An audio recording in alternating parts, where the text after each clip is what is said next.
আমি প্রত্যন্ত অঞ্চলে রাতে যেতে পারি না, দিনেই আসি, কিন্তু আপনাদের এলাকাটা এতটা প্রত্যন্ত, এত ভিতরে, তা আমার কল্পনাতেও ছিল না। আসতে অনেক দেরি হয়েছে, প্রায় 4 ঘন্টা লেগেছে এয়ারপোর্ট থেকে সৈয়দপুর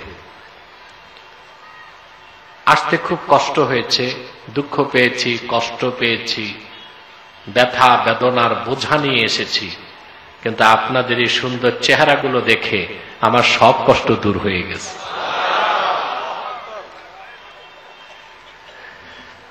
সত্যিকার অর্থেই আল হুব্বু ফিল্লাহ ওয়াল বুগযু ফিল্লাহ, আল্লাহর জন্যই ভালোবাসা, আল্লাহর জন্যই দুশ্মনী, ঠিক না? যে আপনারা এখানে এসে বসে আছেন, শুধু কোরআন শুনতে এসেছেন, আল্লাহর কোরআন থেকে কথা শুনবেন। আর আমাকে যে ভালোবেসেছেন, আপনাদের সাথে আমার আত্মীয়তার সম্পর্ক নাই, রক্তের সম্পর্ক নাই, রাজনৈতিক সম্পর্ক নাই, সামাজিক সম্পর্ক নাই, একটাই সম্পর্ক, আপনারা আমার দ্বীনি ভাই, আমি আপনাদের দ্বীনি ভাই। এই ভালোবাসাটার ভিত্তি হলো আল হুব্বু ফিল্লাহ, বলেন সুবহানাল্লাহ। আপনার দীর্ঘক্ষণ বক্তব্য শুনেছেন আগ থেকে। আমি আজকে আপনাদের সামনে তেলাওয়াত করেছি সূরা তাওবা থেকে 119 নম্বর আয়াত। আপনাদের ইহকালীন কল্যাণ এবং পরকালীন মুক্তির লক্ষ্যে নির্ভরযোগ্য মুফাসসির এবং মুহাদ্দিসগণের দৃষ্টিকোণ থেকে কিছু কথা আপনাদের সামনে তুলে ধরার চেষ্টা করব ইনশাআল্লাহ, যদি আল্লাহ তাআলা আমাকে এবং আপনাদেরকে তৌফিক ভিক্ষা দান করেন। বলুন আল্লাহুম্মা আমিন। ভূমিকাতে একটি কথাই বলবো, আপনারা যারা এসেছেন আর বসে আছেন, এখানে আসার পেছনে বসার পেছনে পার্থিব, জাগতিক, রাজনৈতিক, অর্থনৈতিক কোন স্বার্থ আছে? আমরা এসেছি শুধুমাত্র আল্লাহ তার হাবিবের রেজামান্দি হাসিল করার জন্য, ঠিক না? আপনারা আশ্চর্য হবেন, আনন্দিত হবেন, আল্লাহ তাআলা আপনাদেরকে পছন্দ করেছেন। হলো না? বড় একটা শ্বাস নিয়ে বলি আলহামদুলিল্লাহ। আল্লাহ যে পছন্দ করেছেন তার প্রমাণ কি? আল্লাহ যে বান্দাকে পছন্দ করেন, আল্লাহ তাকে দ্বীন শিখার সুযোগ করে দেন, আল্লাহ তাকে দ্বীনের দীক্ষা দেন, আর তাকে দ্বীনের সমঝদার বানায় দেন। এটা আমার কথা নয়, সহিহ বুখারীর হাদিস, সহিহ বুখারী কিতাবুল ইলমে হযরত মুআবিয়া রাদিয়াল্লাহু তাআলা আনহু থেকে হাদিসটি বর্ণিত হয়েছে। আল্লাহর হাবিব ইরশাদ করেছেন, মান ইউরিদিল্লাহু বিহি খাইরান ইউফাক্কিহু ফিদ্দীন। আল্লাহ রাব্বুল আলামিন তার যে বান্দার কল্যাণ চান, ভালো চান, আল্লাহ তাকে দ্বীনের সমঝদার বানায় দেন। ফাক্কাহা ইউফাক্কিহু মানে ফকিহ বানানো। কি বানানো? ফকিহ বানানো। মাইকম্যান, কি সমস্যা? হ্যাঁ, না বারবার ধরবা না, হর্ন দুটা চলতেছে, স্পিকার ডিব্বা ডিব্বা চলে, ঠিক আছে। এটা একবার সেটিং করে তুমি অন্তত 1 হাত দূরে বসবা। ফাক্কাহা ইউফাক্কিহু মানে ফকিহ বানানো। ইউফাক্কিহু ফিদ্দীন এর মানে ইয়াজআলহু ফাকিহান ফিদ্দীন। আল্লাহ যাকে পছন্দ করেন, যে মুমিনকে, আল্লাহ তার দ্বীনের শিক্ষা দিয়া দ্বীনের সমঝদার বানায় দেন। বলেন সুবহানাল্লাহ। খুশি হন নাই? আল্লাহ পছন্দ করছেন, খুশি হন নাই? সুবহানাল্লাহ। দ্বিতীয় কথা হচ্ছে, একটু পরই তো আমরা মুনাজাত করব না? এককভাবে না সম্মিলিতভাবে? ওই সম্মিলিত মুনাজাত 2 হাত মুখে লাগার সাথে সাথেই জিন্দেগীর সব সগীরা গুনাহ আল্লাহ মাফ করে দিবেন। এটা আমার কথা না। ইমামে হাইসামি মাজমাউজ জাওয়ায়েদ হাদিসের কিতাবের মধ্যে বর্ণনা করেছেন, আল্লাহর হাবিব ইরশাদ করেছেন, আমার কোন উম্মত যদি দোয়া করে, বাকিরা যদি তার সঙ্গে সম্মিলিতভাবে আমিন আমিন বলে, আল্লাহ রাব্বুল আলামিন আমার উম্মতের সম্মিলিত মুনাজাত কবুল করে নিবেন। সুবহানাল্লাহ।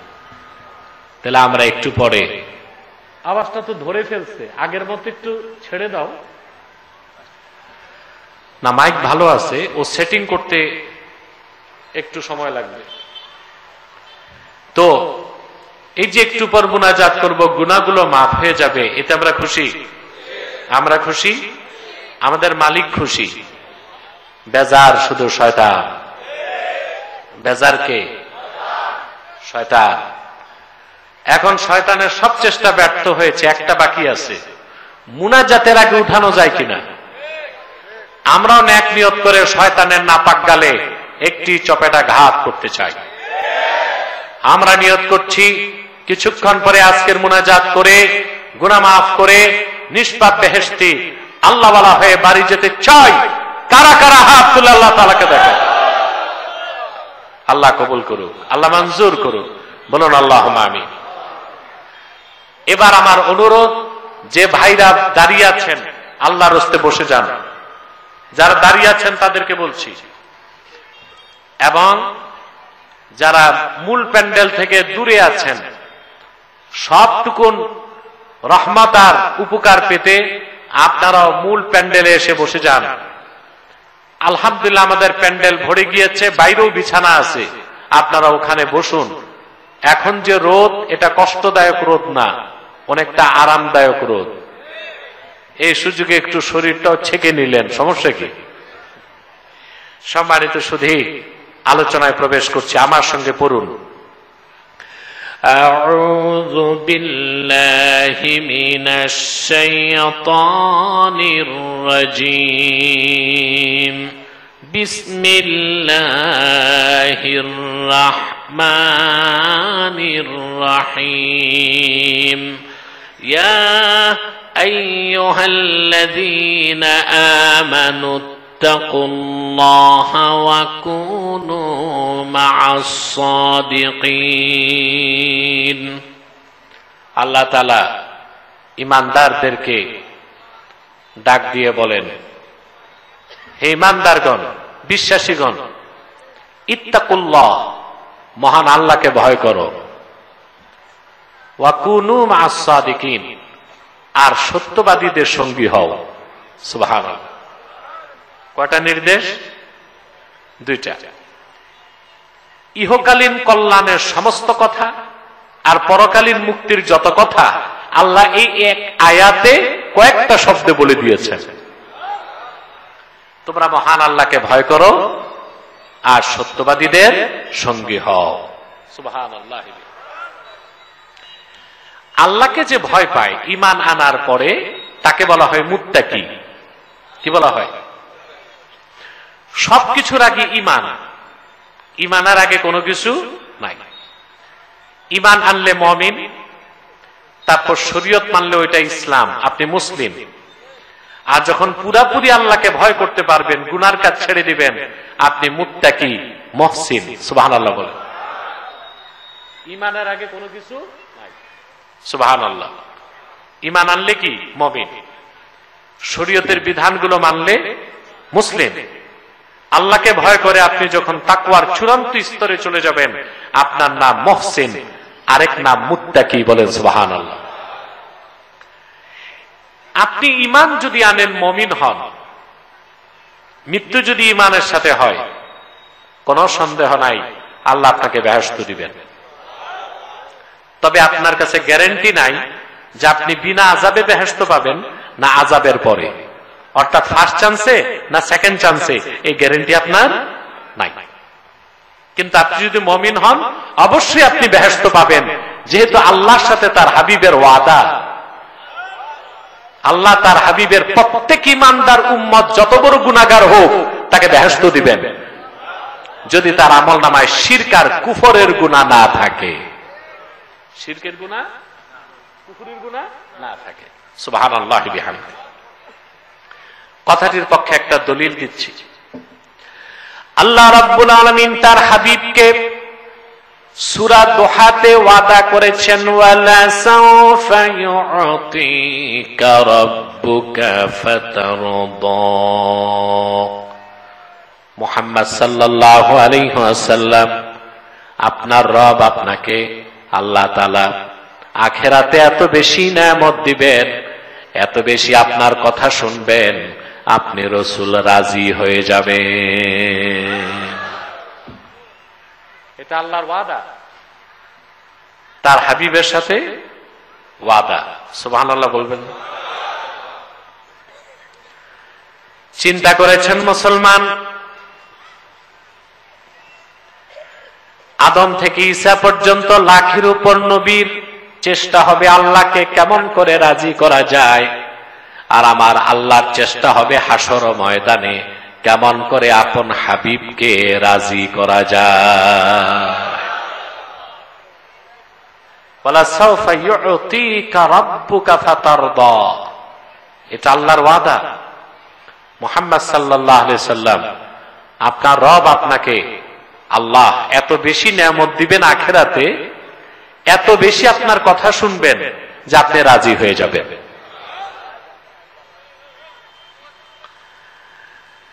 ইমামে কুরতুবী তাফসীর কুরতুবী 10ম খণ্ডে এই আয়াতের ব্যাখ্যা করতে যে লিখেন, হিসাব নিকাশের পরে আল্লাহ রাব্বুল আলামিন তার হাবিব মুহাম্মদ সাল্লাল্লাহু আলাইহি ওয়াসাল্লামকে জান্নাতুল ফেরদাউসে 1000 নূরের প্রাসাদ দিবেন। অতঃপর আল্লাহ ডাক দিয়ে বলবেন, হাল রাদিতা ইয়া মুহাম্মদ, মুহাম্মদ সাল্লাল্লাহু আলাইহি ওয়াসাল্লাম আপনি কি রাজি হয়েছেন নাকি?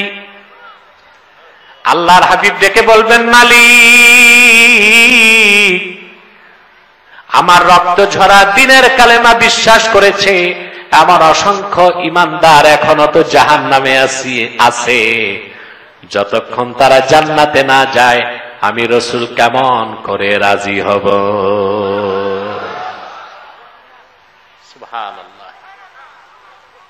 আয় আল্লাহ, আমার রক্ত ঝরা দিনের কালেমা বিশ্বাস করছে, ঈমানদার, কিন্তু গুনাহ করছে, জাহান্নামে আছে, যতক্ষণ ওদের বেহেশত না দাও আমি রাহমাতুল লিল আলামিন রাজি হতে পারি না। আল্লাহু আকবার। পুরা কপাল মুসলমান, আজকে আল্লাহর হাবিবের ভালোবাসা অন্তরে জাগাতে পারলাম না, আল্লাহর মহব্বত তৈরি করতে পারলাম না। মহব্বত তৈরি করেছি নেতার জন্য, দলের জন্য, ব্যবসার জন্য, চাকরির জন্য, দুনিয়াদারির জন্য, তাগুত কাফেরের তাবেদারির জন্য, ঠিক না? অথচ রাসূল করিম সাল্লাল্লাহু আলাইহি সাল্লাম জান্নাতুল ফেরদাউসে যেও উম্মতকে ভুলবেন না। সুবহানাল্লাহ। নবী মুসা আলাইহিস সালাম আল্লাহর সাথে কথা বলতে গেছেন তুর পাহাড়ে, আর তিহ ময়দানে রেখে গেছেন আপন বড় ভাই হারুনকে বনি ইসরাইলের সাথে। বনি ইসরাইল কত ছিল? শুধু যুবকের সংখ্যাই ছিল 6 লক্ষ, বুড়া, মহিলা, শিশু, এগুলো তো হিসাব বাদ। যুবক ছিল কত? 6 লাখ। তুর পাহাড়ে গেছেন তিনি, আল্লাহর সাথে কথা বলে এত মহব্বত পাইছেন, মুসা নবী ভুলে গেছেন বনি ইসরাইলের কথা।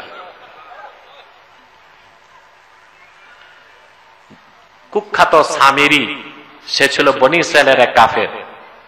সে প্রচার করে দিল বনি ইসরাইল মুসা ভাগছে আর আসবে না, পালাইছে।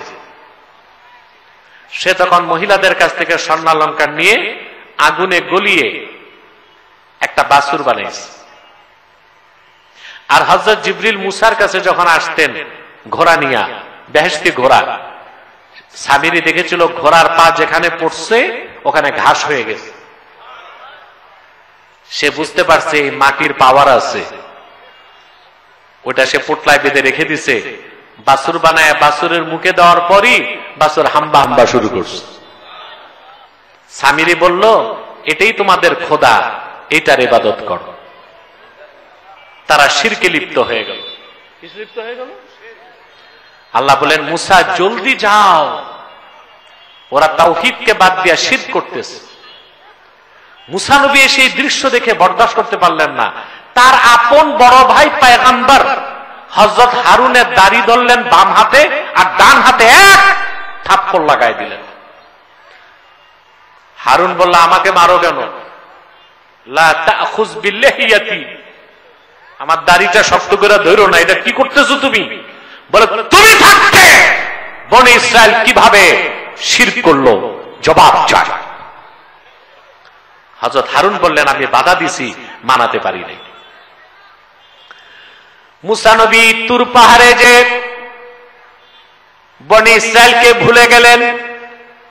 কিন্তু মুসলমান, তুমি কি জানো না, আল্লাহর আখিরি নবী, নবীগণের মাথার তাজ, আমার নূর নবীজি মুহাম্মদ মুস্তাফা সাল্লাল্লাহু আলাইহি ওয়াসাল্লাম আজ থেকে ১৫০০ বছর আগে মেরাজের রাতে ধুলক বুলক ছাড়িয়ে, সাত আকাশ পেরিয়ে, সিদরাতুল মুনতাহার উপরে, লা মাকান ওয়ালা জামানের উপরে ৭০,০০০ নূরের পর্দা পার হয়ে আমার আল্লাহর আরশে আজিমে যে কপালের ২ চোখ দিয়ে আমার আল্লাহকে দেখেছেন,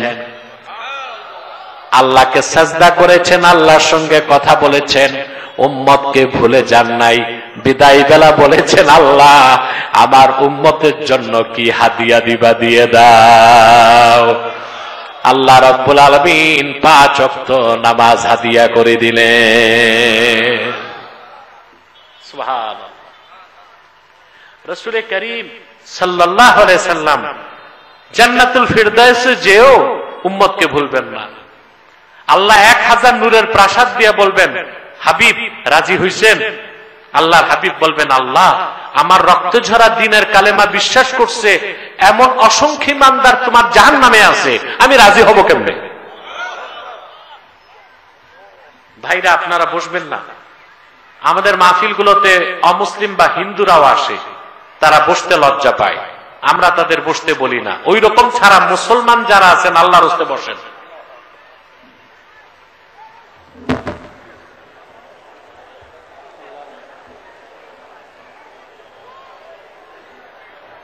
এরপর বসাবার মতো কোনো ভাষা আর আমার কাছে নাই।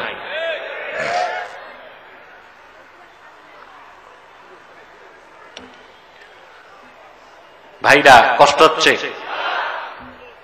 আমি জানি আপনারা অনেকে খানা খান নাই। আইয়ুব আলী কই? আইয়ুব আলী কই? আইয়ুব আলী, এই আইয়ুব আলীর নিয়ত ঠিক। বসেন বসেন। আইয়ুব আলী অনেক খানা রান্না করছে আমার জন্য, কিন্তু আমি খেতে যাই নাই। কেন জানেন? আমার তো আবার ৪টার আগে চলে যেতে হবে, ৮টায় ফ্লাইট। দিনের মাহফিলগুলোতে আমি প্লেনে আসি না, হেলিকপ্টারে আসি। আইয়ুব আলী গরিব মানুষ, এলাকার লোক গরিব। আমি যদি হেলিকপ্টারে আসতাম ২.৫ লক্ষ টাকা ভাড়া লাগতো। তা আমি ভাবছি আমি আমার প্রত্যন্ত অঞ্চলের গরিব দুঃখী ভাইদেরকে প্লেনে যেয়ে দেখে আসবো। আলহামদুলিল্লাহ। তো আমি খেতেও যাই নাই, তাতে আধা ঘন্টা ৪০ মিনিট নষ্ট হবে, আপনারা ঠকে যাবেন। আমরা না খেয়ে অভ্যাস আছে না রোজা রেখে, আর আমরা দেহের খোরাকে খুশি না, রুহের খোরাকে খুশি হই। আলহামদুলিল্লাহ। তাহলে ঈমান আনলে মুমিন, ঠিক না? রাসূলুল্লাহর প্রত্যেক উম্মত বেহেশতে যাবে। সুবহানাল্লাহ, সুবহানাল্লাহ। শর্ত একটা, যদি আমল নামায় শিরকের গুনাহ আর কুফরের গুনাহ না থাকে। কবিরা গুনাহগার, শিরক করে নাই, কুফর করে নাই, কবরে চলে গেছে মুমিন অবস্থা, কিন্তু গুনাহগার, নামাজ পড়ে নাই, রোজা রাখে নাই, তার পরিচয় কি কবরে? উম্মতে মুহাম্মাদী। হাসরে তার কি পরিচয় হবে? সুবহানাল্লাহ বলবেন না? আমাদের এটাই মূল পরিচয় না? আমাদের দেশে যারা জাতীয়তাবাদকে বিশ্বাস করে, বা পৃথিবীতে জাতীয়তাবাদ আছে, তাদের জাতীয়তাবাদ আর কোরআনপন্থীদের জাতীয়তাবাদে পার্থক্য আছে। আমরা বলি আমাদের জাতীয়তাবাদের মূল হচ্ছে ইসলাম, আর যারা প্রচলিত জাতীয়তাবাদকে বিশ্বাস করে তাদের কথা হচ্ছে প্রত্যেক ভূখণ্ডে আলাদা আলাদা জাতি। আমরা বলি না, 57টি মুসলিম রাষ্ট্রের প্রত্যেক মুসলমান একটা জাতির অন্তর্ভুক্ত, তার নাম উম্মতে মুহাম্মাদি। ঠিক না? এটা হচ্ছে আমাদের জাতীয়তাবাদ। সুবহানাল্লাহ। কামাল পাশা আতাতুর্কের তুর্কি জাতীয়তাবাদ বিশ্বাস করলে মুসলমানকে কয়টা রাষ্ট্রে ভাগ করতে হয়? 57টা। ঠিক না? যে বাংলাদেশে বাংলাদেশি, যে পাকিস্তানে পাকিস্তানি, তারপরে যে ভারতে হিন্দুস্তানি, যে বিলেতে বিলেতি। ঠিক না? কিন্তু পরিচয় যদি হয় যে না আমরা বাংলাদেশি, এটা আগে পরিচয় না, আমরা মুসলিম, তাহলে 57টি মুসলিম রাষ্ট্রের মুসলমানদের একটাই পরিচয় হবে মুসলমান। 57টি মুসলিম রাষ্ট্রের সম্মিলিত সৈন্যবাহিনী হচ্ছে 50 লাখ। আমরা যদি দেশে দেশে বিভক্ত না হয়ে ইসলামের পরিচয়ে পরিচিত হই, তাহলে 57টি মুসলিম রাষ্ট্রের সম্মিলিত সৈন্য 50 লাখ যদি দাঁড়ায়, দুনিয়ায় কোন শক্তি আছে তাদের ঠেকাতে পারে? 50 লক্ষ মুসলিম সৈন্য যদি এক কাতারে দাঁড়ায় যায়, বিশ্ব সন্ত্রাসী ইসরায়েলকে ইহুদিদের হত্যা করতে বুলেট লাগবে না, পেশাব করলে সমুদ্রে ভেসে যাবে তারা।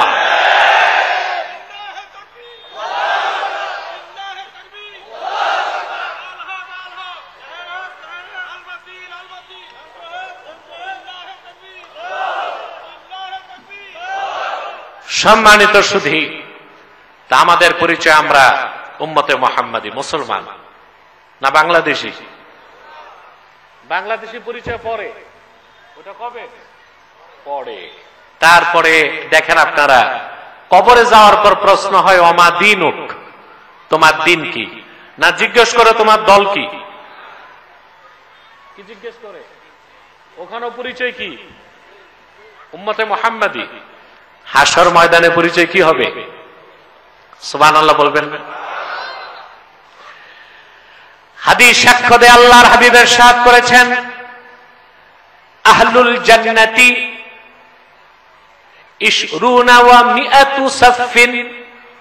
হাসর ময়দানে জান্নাতীদের 120টা কাতার হবে, তার মধ্যে 80 কাতার হবে আমার উম্মতে মুহাম্মাদি। সুবহানাল্লাহ। চিন্তা করছেন? কাতার হবে কয়টা বেহেশতীদের? 120 কাতার। এর মধ্যে আমরাই হব 80 কাতার। কথাটা আপনি বুঝেন নাই? আদম থেকে ঈসা পর্যন্ত লাখের উপর পয়গম্বরের ইমানদার উম্মত হবে মোটে 40 কাতার, আর আখিরি নবী মুহাম্মদ সাল্লাল্লাহু আলাইহি সাল্লামের উম্মত আমরা হব 80 কাতার। আমাদের আসল পরিচয়, আমাদের প্রিন্সিপাল আইডেন্টিটি, আমাদের মৌলিক পরিচয়, আমরা মুসলমান। এই মুসলিম মুমিন পরিচয় যদি কবরে যায়, গুনাহ যত থাক, তওবা যদি করতে নাও পারেন, ফাহুয়া ইলাল্লাহ, ইন শাআ আযাবাহু ওয়া ইন শাআ আফা আনহু ওয়া ইন শাআ আযাবাহু। আল্লাহ বিনা তওবাতেও তারে ক্ষমা করে বেহেশত দিতে পারেন। আর যদি বেহেশত ফার্স্ট চান্সে না দেন, যেহেতু মুমিন, শাস্তির পর হলেও আল্লাহ তাকে বেহেশত দিবেন। এটা হচ্ছে মুমিন। এটা কি?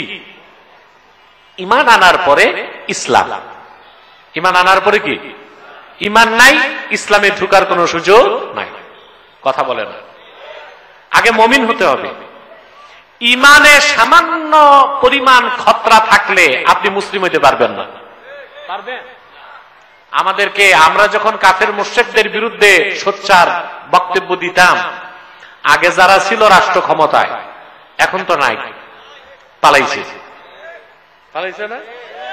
কেউ স্বামীর বাড়ি, কেউ শ্বশুর বাড়ি, কেউ দাদার বাড়ি, কেউ বিয়াই বাড়ি। তো তারা আমাদেরকে বলতো, কে মুসলিম আর কে অমুসলিম এটা বলার আপনারা কে?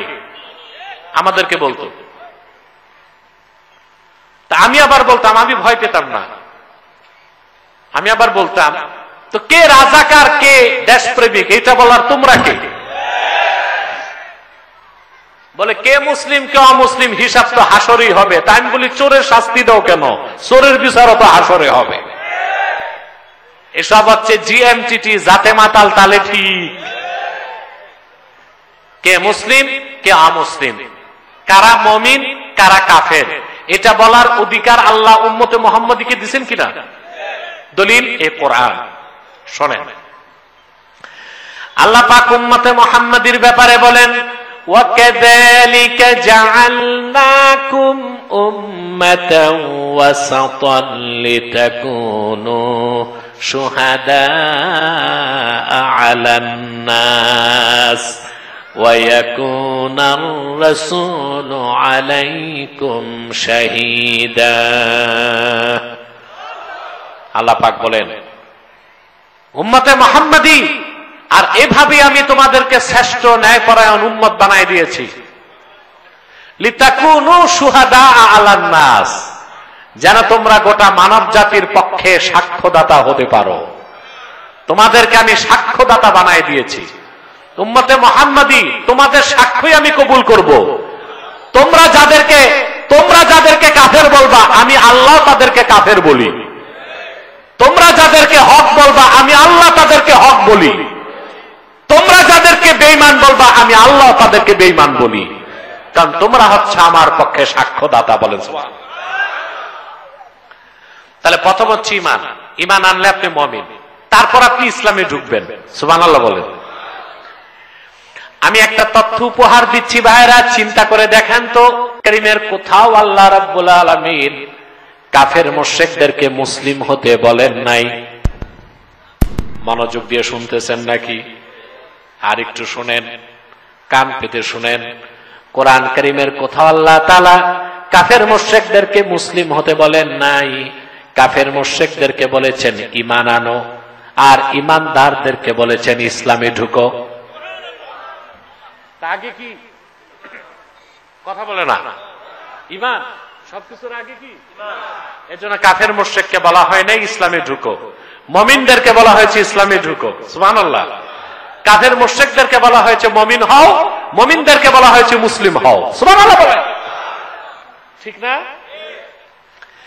যেমন আল্লাহ তাআলা বলেন, ইয়া আইয়ুহাল্লাযীনা আমানু তাকুল্লাহা হাক্কা তুকাতিহি ওয়া লা তামুতুন্না ইল্লা ওয়া আনতুম মুসলিমুন। আল্লাহ রাব্বুল আলামিন বলেন, হে ঈমানদারগণ, তোমরা আল্লাহকে যথাযথ ভয় করো, আর পরিপূর্ণ মুসলিম না হয়ে মৃত্যুকে আলিঙ্গন করো না। তাহলে আগে আল্লাহ বলেছেন ঈমান আনো, ঠিক না? তারপর বলেছেন পরিপূর্ণ মুসলিম হও। তা সবকিছুর আগে কি? ঈমান। সুবহানাল্লাহ বলেন। একই কথা আল্লাহ রাব্বুল আলামিন সূরা বাকারাতে বলেন, ইয়া আইয়ুহাল্লাযীনা আমানু দুখুলু ফিস-সিলমি কাফা ওয়া লা তাত্তাবিউ খুতুওয়াতিশ শাইতান ইন্নাহু লাকুম আদুউম মুবিন। ঈমানদারগণ, আল্লাহ মুমিনদেরকে বলেছেন, ঈমানদাররা পরিপূর্ণভাবে ইসলামে প্রবেশ করো, শয়তানের পদাঙ্ক অনুসরণ করো না, কারণ নিশ্চয়ই শয়তান তোমাদের প্রকাশ্য শত্রু। তাহলে বোঝা যাচ্ছে আগে ঈমান, তারপরে ইসলাম। ঈমান আনলে ব্যক্তি মুমিন, আর শরীয়তের সব বিধান মেনে নিলে ওইটাই ইসলাম, ব্যক্তি মুসলিম। এরপর সে যখন আল্লাহকে ভয় করে তাকওয়ার চূড়ান্ত স্তরে চলে যাবে, তার নাম হয়ে যাবে মুহসিন। এই মুহসিনেরই আরেক নাম মুত্তাকি। বলেন সুবহানাল্লাহ। আমি কি বলতে চাচ্ছি তা বুঝতেছেন? একটু খেয়াল করেন শুধু। মুহসিনকেই বলা হয় মুত্তাকি, মুত্তাকির আরেক নাম মুহসিন। কোরআন শরীফ থেকে দলিল নেন। আল্লাহ রাব্বুল আলামিন বলেন, ওয়াসারিউ ইলা মাগফিরাতিম মির রাব্বিকুম ওয়া জান্নাতিন আরদুহাস সামাওয়াতু ওয়াল আরদ উইদ্দাত লিল মুত্তাকিন। আল্লাহ রাব্বুল আলামিন বলেন, মুমিনগণ তোমরা তোমাদের রবের রহমত, মাগফিরাত এবং জান্নাতের দিকে দৌড়াও, যে জান্নাতের প্রশস্ততা আকাশ ও জমিনের প্রশস্ততার সমান। উইদ্দাত লিল মুত্তাকিন, এই জান্নাত আল্লাহ তৈরি করেছেন মুত্তাকি বান্দাদের জন্য। বলেন সুবহানাল্লাহ। কথা নাই, খামোশ। স্বেচ্ছাসেবকরাও বসে যাও, তোমরাও বসে যাও। যে দাঁড়ায় আছে দাঁড়ায় থাক, আমাদের আর বসার দরকার নাই। যেমনি আছো অমনে থাক। মাইকম্যান, সাউন্ড কমে নাই তো? খেয়াল রাখো, কোনো ডিস্টার্ব নাই। সময় তো চলে গেছে অনেকটাই। সময় দেখুন তো, আর 20-25 মিনিট কষ্ট দেব ইনশাল্লাহ। কষ্ট হবে না তো? মনোযোগ দেন। দেখেন, কয়েক ঘন্টা ওয়াজ শুনছেন, কিছুই মনে নাই, তো কেমন হইল? বেশি সময় কথা বলার চেয়ে বেশি সময়ে কম কথা, এটা ভালো না কম সময়ে বেশি কথা? কম সময়ে বেশি কথা, এতে কথা মনে থাকে, আমল করা যায়, একটা মেসেজ নিয়ে বাড়ি যাওয়া যায়, ঠিক না? একটু মনোযোগ দেন সম্মানিত সুধী। তাহলে আল্লাহ তাআলা বললেন যে বেহেশত বানাইছেনই তিনি মুত্তাকিদের জন্য। এই মুত্তাকি কারা? আল্লাহ পাক আবার বলছেন, الذين ينفقون في السراء والضراء والكاظمين الغيظ والعافين عن الناس والله يحب المحسنين। যারা সচ্ছল অবস্থায় এবং অসচ্ছল অবস্থায়, সুখের সময় দুঃখের সময়, সর্বাবস্থায় খরচ করে আল্লাহর দ্বীনের পথে। ওয়াল কাযিমিন আল গায়জ, রাগকে দমন করে। ওয়াল আফিনা আনিন নাস, অন্য মুসলমানকে নিঃশর্ত মাফ করে। সুবহানাল্লাহ। এই অভ্যাসগুলো আছে আমাদের, চিনা? আমরা দাড়ি টুপি জুব্বা লাগায় মুত্তাকি সেজেছি, আসল মুত্তাকি হইতে পারি নাই। আল্লাহু ইউহিব্বুল মুহসিনিন, আল্লাহ মুহসিন বান্দাদেরকে ভালোবাসেন। ইমামে হোসেন রাদিয়াল্লাহু তাআলা আনহু, তিনি একদিন ওযু করতেছিলেন, আর পানি ছিল খাদেমের হাতে, পাত্রটা ছিল লোহার। খাদেম ধরে রাখছে, ইমাম হোসেন ওযু করতেছে।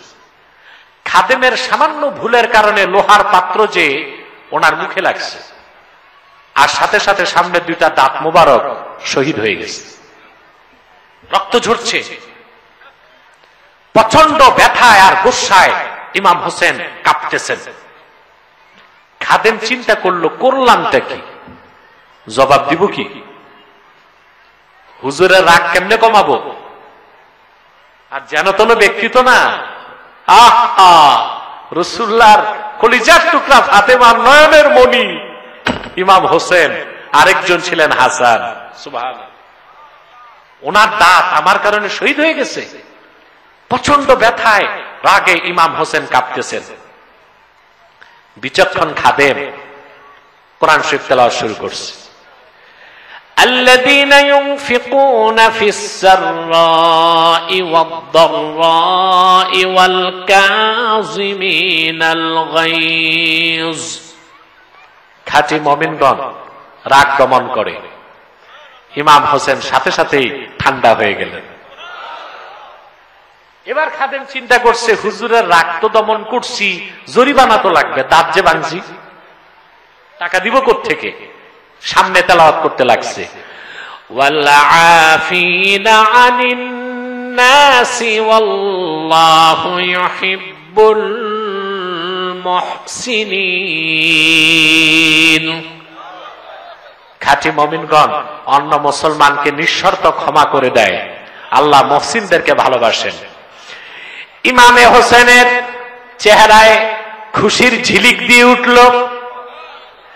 বেহেশতি হাসি হাসতে হাসতে বললেন, রে খাদেম, আল্লাহর রাজি খুশির জন্য তোরে মাফ করে দিলাম, রাগ দমন করলাম। সুবহানাল্লাহ। এটার নাম ইহসান। এটার নাম কি? ইহসান।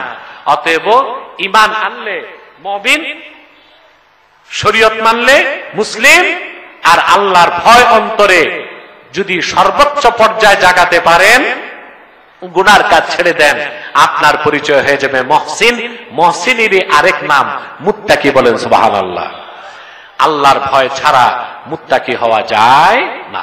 সেজন্য আল্লাহ তাআলা বলেছেন, ইয়া আইয়ুহাল্লাযীনা আমানুত্তাকুল্লাহা ওয়া কুনু মা'আস সাদিকিন।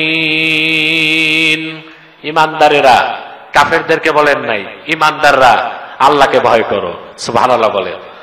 তাহলে এখন আমরা একটা শিক্ষা এখনই গ্রহণ করব। প্রস্তুত আছি? কথা বলেন। এখনই যে শিক্ষাটা নিতে হবে, ঈমান আনার পরে মুমিনের সবচাইতে বড় সাধনা হচ্ছে তাকওয়া অর্জন করা। বলেন সুবহানাল্লাহ। ঠিক না? এই তাকওয়ার পথটা মুজাহাদার পথ, সাধনার পথ।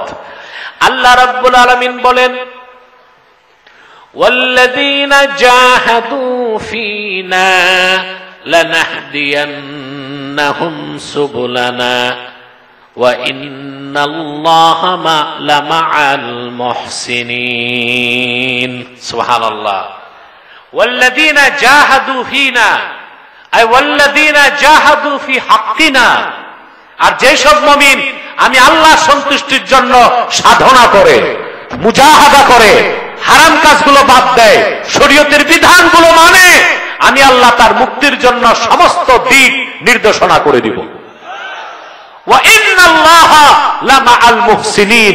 নিশ্চয় মুহসিনদের সাথেই আল্লাহ আছেন। সুবহানাল্লাহ বলেন। আল্লাহ কাদের সাথে? নিশ্চয় মুহসিনদের সাথে আল্লাহ সুবহানাহু ওয়া তাআলার রহমত আছে। বলেন সুবহানাল্লাহ। তে তাকওয়া লাগবে? কথা বলে না।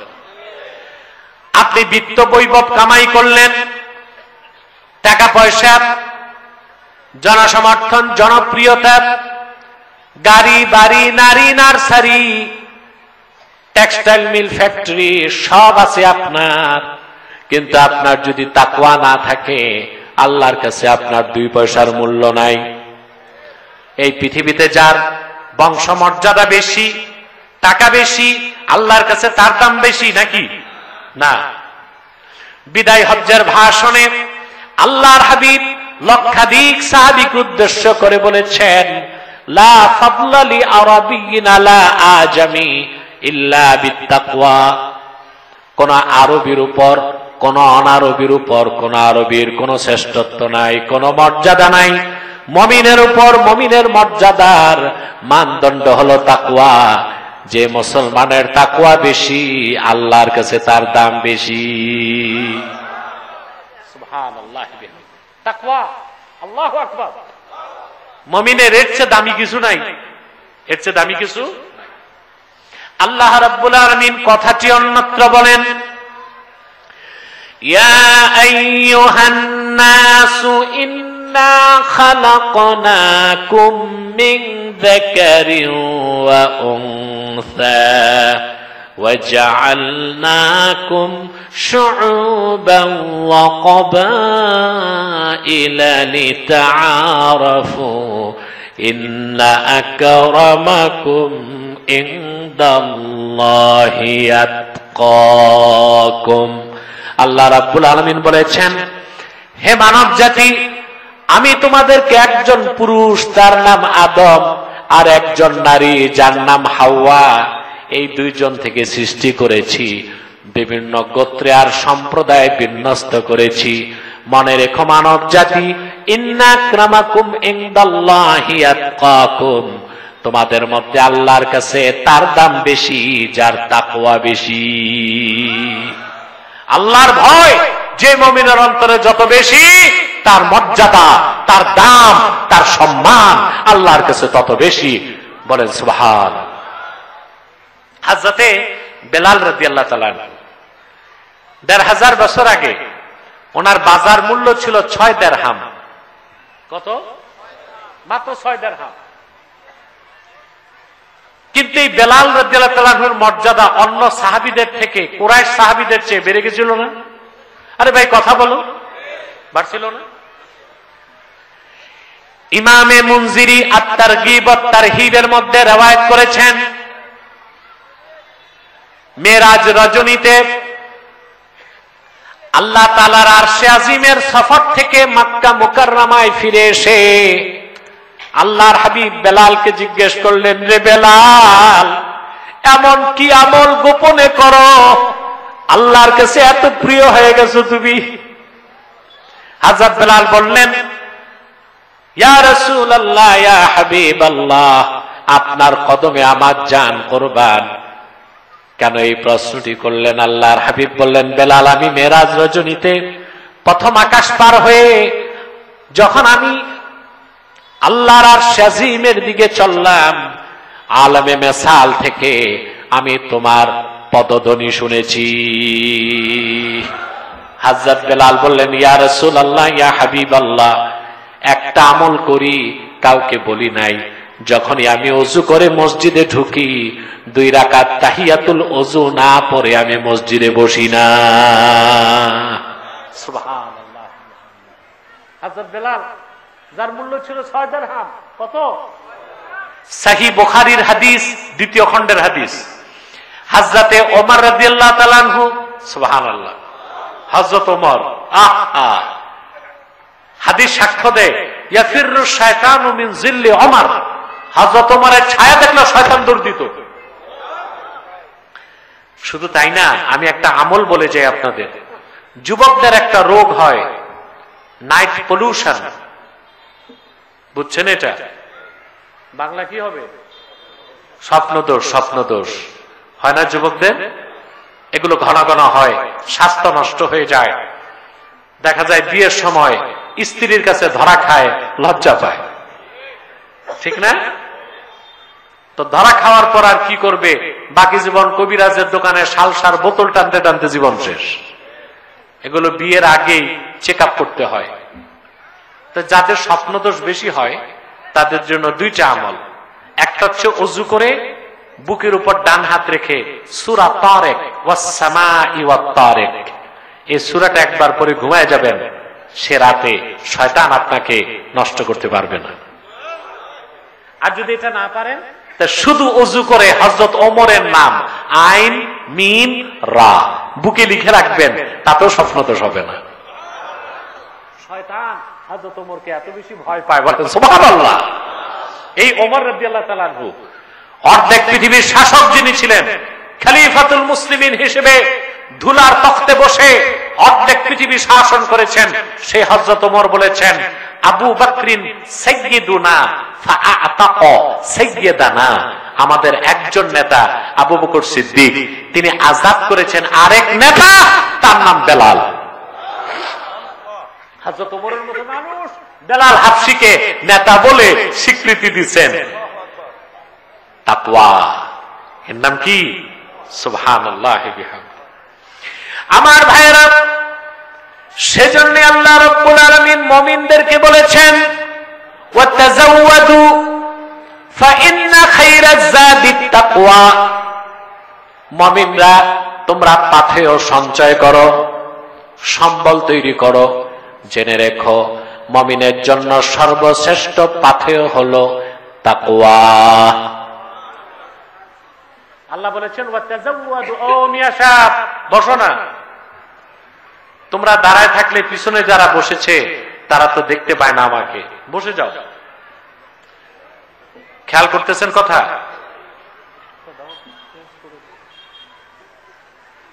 আমার মনে হয় আপনাদের ঠান্ডাও লাগতেছে, বাতাস, আল্লাহ একটু বাতাসও দিছে যেন গরম না লাগে, এত মানুষ আরামে বসতে পারে।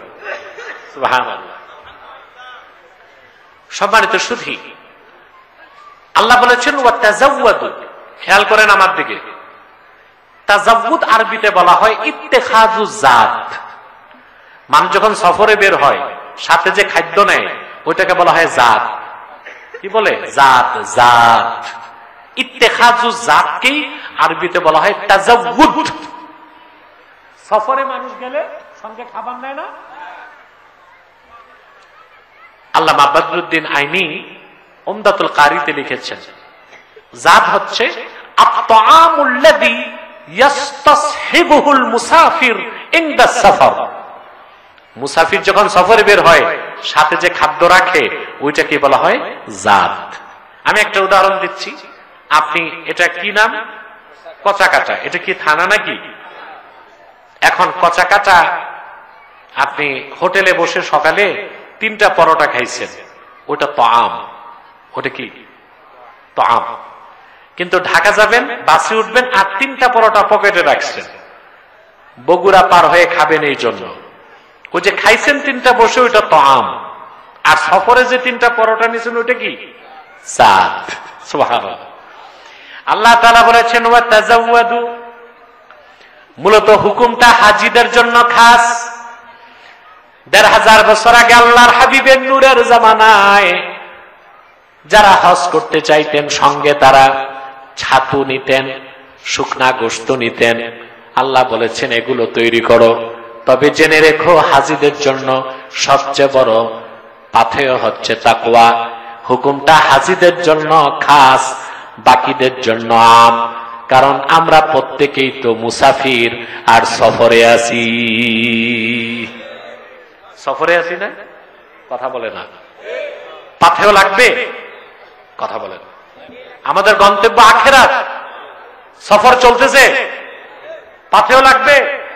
কি পাথেয়? গাড়ি, বাড়ি, টাকা পয়সা, ডলার। তাকওয়া। আমরা প্রত্যেকেই সফরে আছি। এই পৃথিবীতে যার বয়স 40 বছর, 41 বছর আগে কি সে ছিল? কথা বলে না। জমিনে ছিল, নাম ছিল, গন্ধ ছিল, ভুইয়া, চৌধুরী, পাটওয়ারি। হাল আতা আলাল ইনসানি হিনুম মিনাদ দাহরি লাম ইয়াকুন শাইআম মাযকুরা। মানুষের কি এমন একটা সময় পার হয় নাই যখন সে উল্লেখযোগ্য কিছুই ছিল না? এই অস্তিত্বহীন থেকে অস্তিত্ব কে দিয়েছেন? আল্লাহ। আমাদের রুহুটা ছিল আলামে আরওয়াহ। ওখান থেকে আমার আপনার রুহু এসেছে দুনিয়ায়, এটার নাম আলামে আসবাব। ছিলাম যেই জগতে তার নাম আলামে আরওয়াহ। আসি যেখানে এর নাম আলামে আসবাব। মৃত্যুর পরে যাব যেখানে ওইটার নাম আলামে বারজাখ। ওখান থেকে আমরা হাসর ময়দানে উঠব, সেটা আলামে মাহশার। ওখান থেকে আমাদের গন্তব্য 2 দিক হয়ে যাবে। যারা ইমানদার নেককার তারা চলে যাবে জান্নাতে, আর যারা কাফের বেঈমান তারা চলে যাবে জাহান্নামে। তখন সফর শেষ। এখন কি সফর শেষ না চলতেছে? এখন আপনি আমেরিকা যাবেন, কিছু পাথেয় নিবেন না? Passport, visa, suitcase, briefcase. আর আমেরিকা নিউ ইয়র্কে যে তার লুঙ্গি পরে হাঁটবেন না, শার্ট, প্যান্ট, টাই এগুলো তো নিবেন। কথা বলে না। সামান্য একটা সফর বাংলাদেশ থেকে আমেরিকা 22 থেকে 23 ঘন্টায় যাওয়া যায়। এর জন্য এত পাথের দরকার হয়। কিন্তু আপনি আমি এমন এক সফরের দিকে চলছি, কবরে যাব। কবরে কত হাজার বছর থাকবো আল্লাহই ভালো জানেন। হাসর ময়দানে বিচারের দিনটা হবে 50,000 বছরের। তারপর হিসাব নিকাশের পর আমরা আমাদের গন্তব্যে আল্লাহ খুশি হলে জান্নাতে যাব। সেজন্য পাথেয় লাগবে কিনা বলেন? সেই পাথের নাম তাকওয়া। এই জন্য আল্লাহ তাআলা বলেছেন ওয়া তাযাওয়াদু ফাইন্না খায়রাজ যাদিত তাকওয়া। মুমিনরা আল্লাহকে ভয় করো, পাথেয় সঞ্চয় করো। সর্বশ্রেষ্ঠ পাথেয় মুমিনের হচ্ছে তাকওয়া। বলেন সুবহানাল্লাহ। এখন এই তাকওয়া কি, এটার ব্যাখ্যা না দিলে আমার আলোচনা অপরিপূর্ণ থাকবে। বদরুদ্দিন আইনি লেখেন ওয়া আসলুহু মিনাল ওয়াকায়া। কিসের থেকে? তাকওয়া শব্দটা ওয়েকায়া শব্দ থেকে। কিসের থেকে? ওয়েকায়া। ওয়েকায়া মানে হচ্ছে বাঁচা। কি? বাঁচা, বাঁচানো, বাঁচা বাঁচানো, এর থেকে তাকওয়া। তার মানে যে লোকটা ঈমান আনার পরে হারাম কাজগুলো ছেড়ে দিবে, হালাল কাজগুলো করবে, আল্লাহর ভয় অন্তরে রাখবে, সে জাহান্নাম থেকে বেঁচে যাবে। সুবহানাল্লাহ। তাকওয়া, তাকওয়া হচ্ছে আল্লাহর ভয়তে গুনার কাজগুলো ছেড়ে দেওয়া আর সৎ কাজগুলো করা। ইমতিসালুল আওয়ামির ওয়া ইজতিনাবুন নওয়াহি। ঈমান আনার পরে কোরআন ও সুন্নাহর হুকুমগুলো মানা, নিষেধগুলো ছাড়া, এরই নাম তাকওয়া। বাস এতটুকু মনে রাখলেই হবে।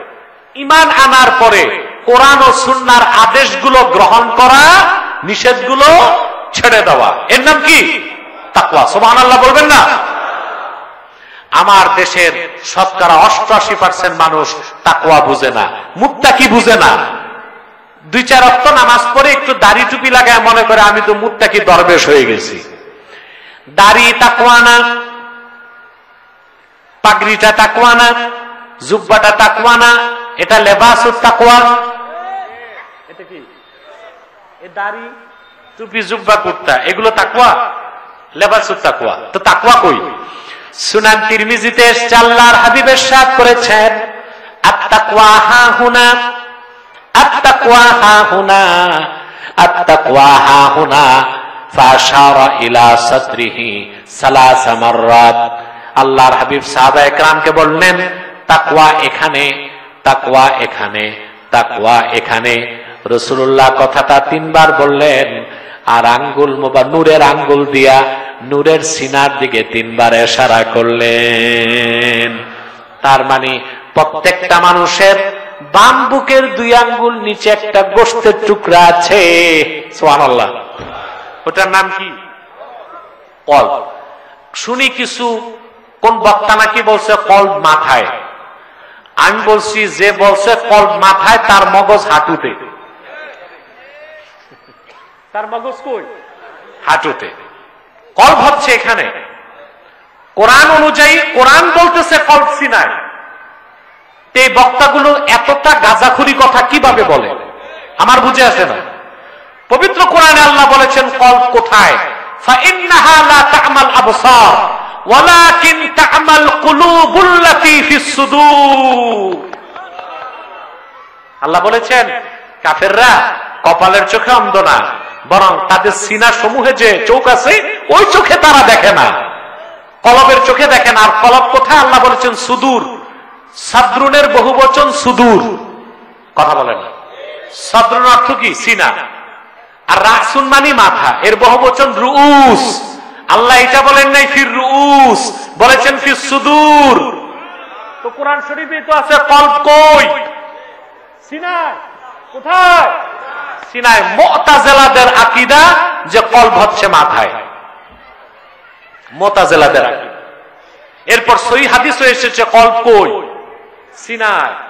এরপর মেডিকেল সায়েন্স একটা বিভাগ আছে অ্যানাটমি। কি? অ্যানাটমি। অ্যানাটমির কাজ হচ্ছে ডাক্তাররা শিখে মগজ কই, চোখ কই, হার্ট কই, কিডনি কই। অ্যানাটমি তো দেখা যায় হার্ট কই। কথা বলে না। আচ্ছা, আপনারা যে হার্ট অপারেশন করেন ডাক্তার কি মাথা কাটে না সিনা কাটে? সিনা কাটে না। আচ্ছা যান, ডাক্তারও লাগবে না। হাত যে কই কাঁপে, হাত দেন, কাঁপে কিনা? আল্লাহর অত্যাশ্চর্য কুদরত হচ্ছে এই হৃৎপিণ্ড হার্ট মিনিটে ৭২ বার সিস্টল ডায়াস্টল সংকোচন সম্প্রসারণ করে। মিনিটে ৭২ বার। সুবহানাল্লাহ। আমার ভাইরা, এই কলবের ভিতরে যখন, অন্তরে যখন আল্লাহর ভয় জেগে উঠে, তারই নাম তাকওয়া। তখন মানুষ চুরি করে না, সুদ খায় না, পরের হক মারে না, ঠিক না? নামাজ ছাড়ে না, রোজা ছাড়ে না, সে শরীয়তের হুকুমগুলো মানে, আদেশগুলো মানে, নিষেধগুলো ছাড়ে। আমরা তো তাকওয়া বুঝি না, সেজন্যই দেখা যায় যে লোকটা নামাজ পড়ে, অধিকাংশ মানুষের ক্ষেত্রে বাংলাদেশে দেখা যায়, কিছু সংখ্যক মানুষের ক্ষেত্রে দেখা যায়, একটা লোক নামাজ পড়তেছে আবার সে সুদ খাচ্ছে। নামাজ পড়তেছে, ঘুষ খাচ্ছে, বিচার আচার করে রোজার দিনে তারাবির পরে, দিনের বেলা ঘুষ খেতে পারে না, তো সময় দেয় তারাবির নামাজের পরে। সারাদিন রোজা রাখছে, তারাবি পড়ছে, বিচারে বসে দুই দিক থেকে বাইপাস। এগুলো নাই কচা কাটায়? আপনাদের দেশে মাতবররা ঘুষ টুস খায় না? ঘুষ খেলে বান্দার হক নষ্ট হয়। কার হক? হাজি হজ করে আসছে হাজি সাহেব, আরেক ভাইয়ের ক্ষেতের সীমানা ধাক্কা ধাক্কি করে, এটা কি মুমিনের কাজ? কথা বলে না। পরের হক যদি মেরে খান, ওর চেয়ে বড় হারাম নাই। আর এক লোকমা হারাম খাদ্য যার পেটে যাবে, তার 40 দিনের দোয়া মোনাজাত কবুল হবে না। কতদিন? হাদিস সাক্ষ্য দেয়, আল্লাহর হাবিব ইরশাদ করেছেন, মান দাখালা ফি বাতনিহি লুকমাতু হারামিন লা ইউস্তাজাবু দুআউহু 40 ইয়াওমা। এক লোকমা সুদের টাকা, ঘুষের টাকা, চাঁদাবাজির টাকা, টেন্ডারবাজির টাকা, পরেরটা মেরে খাওয়ার টাকা, এক লোকমা যদি পেটে ঢুকে 40 দিন দোয়া কবুল হবে না। কয় লোকমা? কথা বলে না। কয় লোকমা? এক লোকমা কতটুক দেখান তো? পাঁচ না, আপনারা তো কোদালের মতো খান, এইভাবে দেখাইছেন। লোকমা হচ্ছে 3 আঙ্গুল। এই 3 আঙ্গুল পরিমাণ হারাম খাদ্য, সুদের টাকা, ঘুষের টাকা, চাঁদাবাজির টাকা, টেন্ডারবাজির টাকা, ছিনতাইয়ের টাকা, চুরির টাকা, খাদ্যে ভেজাল করার টাকা, বান্দার হক মেরে যে টাকা খাইলে 40 দিন দোয়া কবুল হবে না। কতদিন? 40 দিন দোয়া কবুল হবে না। বান্দার হক সবচেয়ে বেশি মারা হয় সুদ খাইলে। সুদ টুদ খান নাকি? খান খান, সুদ নামে খান না, ইন্টারেস্ট। কি নামে খায়? ইন্টারেস্ট নামে। ইন্টারেস্ট নামে, ঠিক না?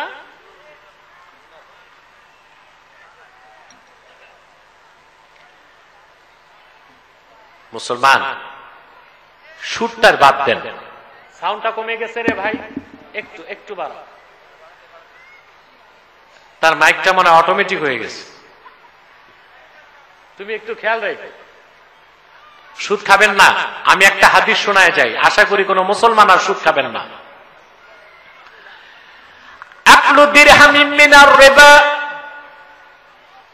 আশাদ্দু মিন 33 জানিয়াহ। এক দিরহাম সুদ খাওয়া 33 বার জিনা করার চেয়ে বড় গুনাহ। কয় দিরহাম? এক দিরহাম সুদ খাওয়া 33 বার জিনা করার চেয়ে বড় গুনাহ। বান্দার হক মারবেন না।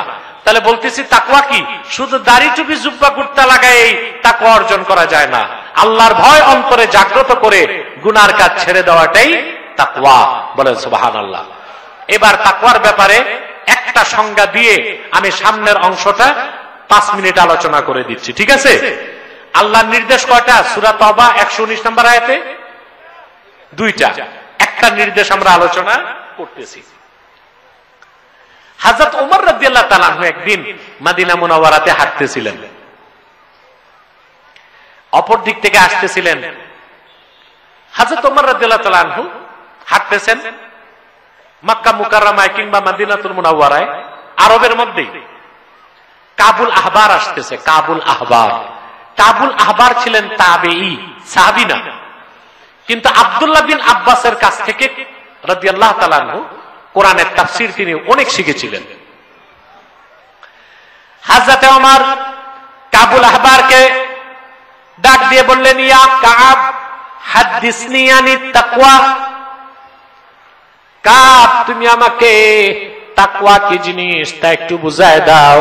আল্লাহ তো কোরআনে বারবার তাকওয়ার কথা বলেছেন। মুসলমান, আমি তথ্য দিয়ে যাই, আল্লাহ তাআলা তাকওয়ার কথা কোরআন কারীমে 250 বারের বেশি বলেছেন। কতবার? 250 বারের বেশি তিনি তাকওয়ার কথা বলেছেন। আল্লাহর ভয়, আল্লাহকে ভয় করতে আল্লাহ বলেছেন। সুবহানাল্লাহ। কাবুল আহবার বললেন, হযরত ওমর বললেন, এই তাকওয়া কি আমারে বুঝায় দাও। এখন সংজ্ঞাটা শুনতেছেন? কাবুল আহবার বললেন, হাল আখাস্তা তরিকান যা শাওকিন ইয়া খলিফাতা রাসূলিল্লাহ, ওহে আল্লাহর রাসূলের খলিফা ওমর, আপনি কি কোনদিন কণ্টকাকীর্ণ কাটা বিছানো পথে চলেছেন নাকি, যেই পথে কাটা আছে জঙ্গলে? হযরত ওমর বললেন, একবার নয় বহুবার। কিভাবে হেঁটেছেন? হযরত ওমর বলেছেন, এত সাবধানে হেঁটেছি, একটা কাটাও যেন আমার কাপড়ে তো দূরে থাক, চামড়ায় না লাগে। হযরত ওমর বললেন, খলিফাতুল মুসলিমিন ওমর, এরই নাম তাকওয়া। এই দুনিয়ায় আল্লাহ তার হাবিব সাল্লাল্লাহু আলাইহি ওয়াসাল্লাম যা কিছু হারাম করে দিয়েছেন, প্রত্যেকটা হারাম মুমিনের জন্য এক একটা কাটা। সুদ একটা কাটা, ঘুষ একটা কাটা, চুরি করা একটা কাটা, জেনা করা একটা কাটা, পরের সম্পদ লুণ্ঠন করা একটা কাটা, গীবত একটা কাটা, মিথ্যা বলা একটা কাটা, পাল্লায় ওজনে কম দেওয়া একটা কাটা, খাদ্যে ভেজাল মিশানো একটা কাটা। মুমিন মুসলমান যখন আল্লাহর ভয়তেই হারামের সব কাটা থেকে তার চরিত্রকে নিরাপদ রাখবে, তারই নাম তাকওয়া। আর সেই মহা সাধকের নাম মুত্তাকি। আল্লাহ যেন আমাদেরকে হারাম থেকে বাঁচার তৌফিক দান করেন। এরপর আল্লাহ তাআলা বলেন, ওয়াকুনু মা'আস সাদিকিন, সত্যবাদীদের সঙ্গী হও। সুবহানাল্লাহ বলেন। কাদের সঙ্গী? পুরা 3টা বেজে গেছে। আর আমি কিন্তু বলেছিলাম 20-25 মিনিট পার হয়ে গেছে, আর 10-15 মিনিটে কিছু বলবো এই আয়াতের উপর।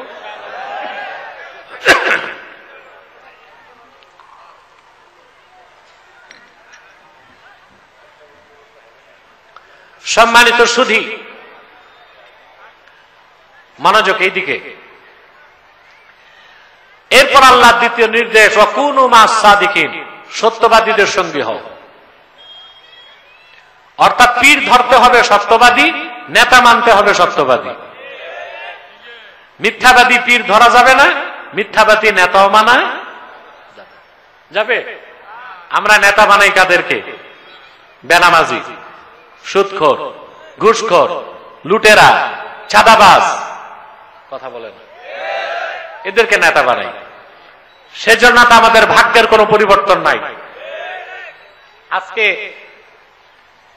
বাংলাদেশে আমরা 3 লক্ষ মসজিদ করতে পেরেছি, 10,000 মাদ্রাসা করতে পেরেছি, হাজার হাজার খানকা আছে, মাহফিলের তো অভাব নাই। কিন্তু দেশ স্বাধীনের 50 বছরও আল্লাহর দ্বীনের পক্ষে একটা আইনকে সংসদে পাশ করাতে পারি নাই। পারছি? মসজিদ আছে 3 লাখের উপর, মাদ্রাসা আছে 10,000, কথা বলেন।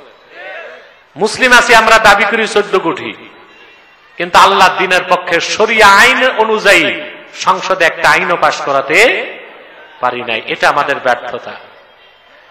আর আমরা আমাদের দেশকে সঠিক গন্তব্যে নিতে পারছি না। এখন যারা সরকারে আসছে, ইন্টারিম গভর্নমেন্ট, ওরা চাচ্ছে দেশকে সঠিক গন্তব্যে নিবে। কেমনে নিবে? সেটআপ না চেঞ্জ হয়েছে, নীতি তো চেঞ্জ হয় নাই। কি চেঞ্জ হয়েছে? সেটআপ চেঞ্জ হয়েছে, নীতির পরিবর্তন হয় নাই। বলা হচ্ছে সংবিধান পরিবর্তন করা হবে। সংবিধান বদলালেই হবে না, সংবিধানের মূলনীতি নির্ধারণ করতে হবে। আমার সংবিধানের মূলনীতি হবে জনগণ সার্বভৌমত্বের মালিক নয়, ইনিল হুকমু ইল্লা লিল্লাহ, সার্বভৌমত্বের মালিক একমাত্র আমার আল্লাহ রাব্বুল আলামিন। এই নীতিতে সংবিধান প্রণয়ন করতে হবে। কি আশ্চর্য! এরাই সংবিধান বানায়, এরাই সংবিধানের উপর ঈমান আনে, আবার যথাসময়ে এরাই সংবিধানকে খেয়ে ফেলে। আমার একটা ঘটনা মনে পড়ছে, বলবো? ঘটনাটা যেন তেন ঘটনা না, হযরত ওমর রাদিয়াল্লাহু তাআলা আনহু বলেছেন। হযরত ওমর বলেছেন, কুন্না ফিল জাহিলিয়াতি নাসনাউ সানামাম বিল আজওয়া সুম্মা নাকুলুহু।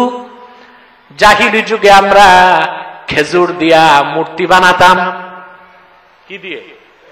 হযরত ওমর বলেছেন, ইসলাম কবুলের আগে আমরা এতটা মূর্খ ছিলাম, কুন্না ফিল জাহিলিয়াতি নাসনাউ সানামাম বিল আজওয়া, আমরা খেজুর দিয়া মূর্তি বানাইতাম, শ্রদ্ধা করতাম, মাথায় রাখতাম, বগলে রাখতাম, চুমা দিতাম, ইবাদত করতাম, ক্ষুধা লাগলে খেয়ে ফেলতাম।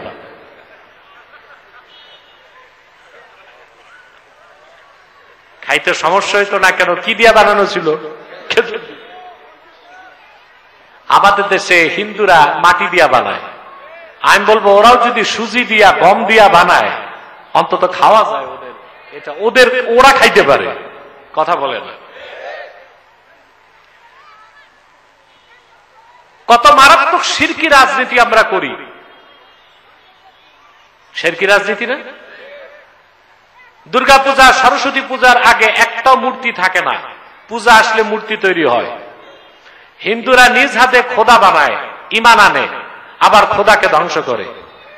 আমরাও সার্বভৌমত্বের মালিক জনগণ এই শিরকি কথা বলে নিজের এই সংবিধান বানাই, ঈমান আনি, আবার সংবিধান বাতিল করি। অনেকটা মূর্তি পূজার মতো শিরকি কাজ হয় কিনা? তাহলে সংবিধান লাগবে রাষ্ট্রের জন্য, তা করতে হবে কোরআন সুন্নাহ ইজমা কিয়াসের আলোকে সংবিধান রচনা করতে হবে। ওই সংবিধানে শিরক থাকতে পারবে না। শিরকি রাজনীতি জঘন্য হারাম। আর যদি রাজনীতি হয় কোরআন সুন্নাহ মোতাবেক, সেটা হচ্ছে ইবাদতের মতো। সুবহানাল্লাহ। তবে সেটা অবশ্যই হতে হবে সুন্নত তরিকায়, তার মানে খেলাফতের রাজনীতি। আল্লাহ কবুল করুন। বলুন আল্লাহুম্মা আমিন। এটি তো আমাদের স্বপ্ন, আল্লাহ পূরণ করুন। তাহলে আপনারা 10 লাখ মসজিদ করছেন, 3 লাখ মসজিদ, 10,000 মাদ্রাসা, কিন্তু দেশ ঠিক করতে পারেন নাই। আমি একটা উদাহরণ দিই, কথা বলেন। আপনার এখান থেকে কচাকাটা থেকে একটা বাস, খুব দামি বাস, কমফোর্টেবল ভিআইপি বাস, এটা যাবে চট্টগ্রাম। আপনারা মনে করেন সাগর পাড়ে ঘুরতে যাবেন এখন, কিংবা মনে করেন শিক্ষা সফর। তো 40 সিটের বাস, সামনের 10 সিটে বসেছে দেশের সেরা 10 জন পীর সাহেব, তারপর 10 জন মুহাদ্দিস, তারপর 10 জন বক্তা, তারপর 10 জন মুসল্লি। যাত্রী কয়জন? বাস দামি। শুধুমাত্র ড্রাইভিং সিটে বসছে ইয়াবাখোর এক মাতাল। বাস কি নিরাপদে চট্টগ্রাম যাবে? না, এটা যমুনার আগেই ডান্ডি পটাশ হবে না? আমরা বাঙালি 3 লাখ মসজিদ করেছি, 10,000 মাদ্রাসা করেছি, লাখো লাখো মুরিদ আছে, কিন্তু স্টিয়ারিং এ যাদের বসায় দিছি দেশ চালাতে, তারা কেউ মাতাল, কেউ পশ্চিমাদের দালাল, কেউ কাফের, কেউ মুশরিক, কেউ মুনাফিক, কেউ জিন্দিক। যারা কোরআন হাদিসকে বিশ্বাস করে না, শুধুমাত্র পশ্চিমাদের তাবেদারি করেই ক্ষমতায় যেতে চায়।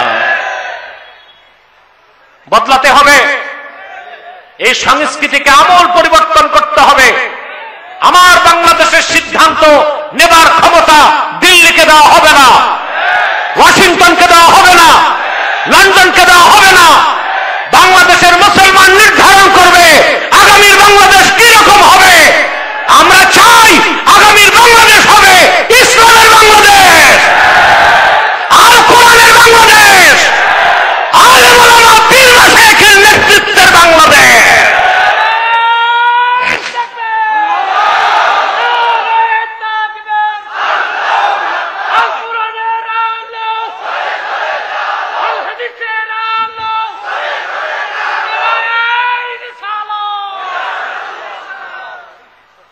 সেজন্য ভাইরা,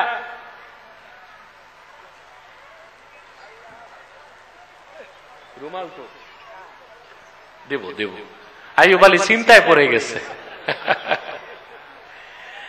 আমি রুমাল পাঠাবো।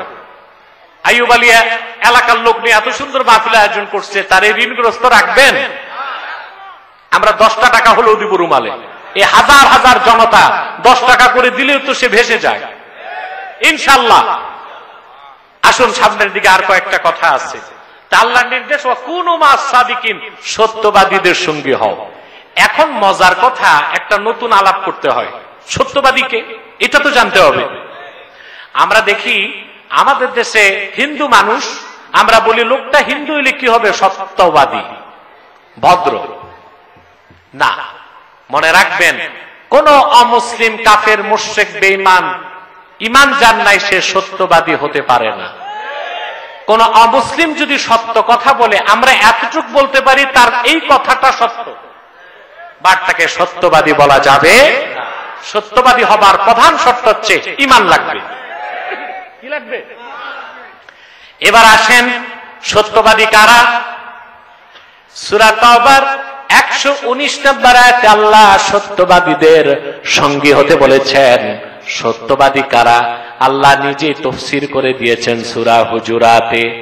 আল্লাহ পাক বলেন, ইন্নামাল মুমিনুনা আল্লাযীনা আমানু বিল্লাহি ওয়া রাসূলিহি সুম্মা লাম ইয়ারতাবু وجاهدوا بأموالكم وأنفسكم في سبيل الله أولئك هم الصادقون। আমাদের আর তাফসীর করার সুযোগ নাই। তাফসীর কে করছেন? স্বয়ং আল্লাহ তাআলা। সূরা তাওবায় 119 নম্বর আয়াতে তিনি বলেছেন, ওয়াকুনু মা'আস সাদিকিন, সত্যবাদীদের সঙ্গী হও। সত্যবাদী কারা?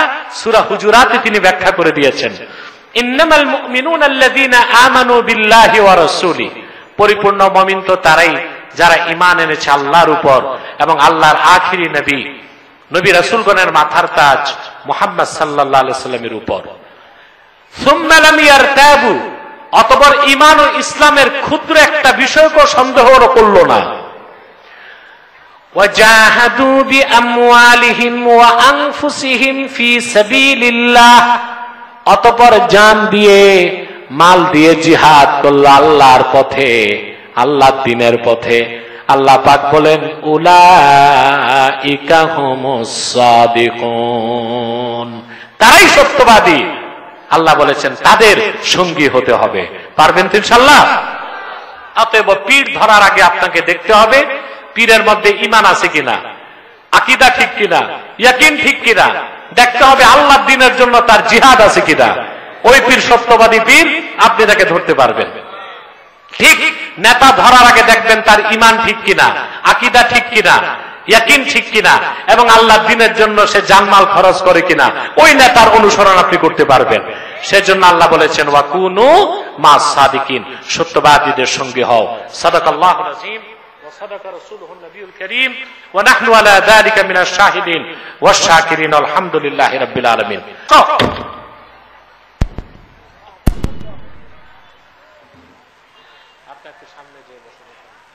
সম্মানিত সুধী, বিদায় লগ্নে, এত সামনে না,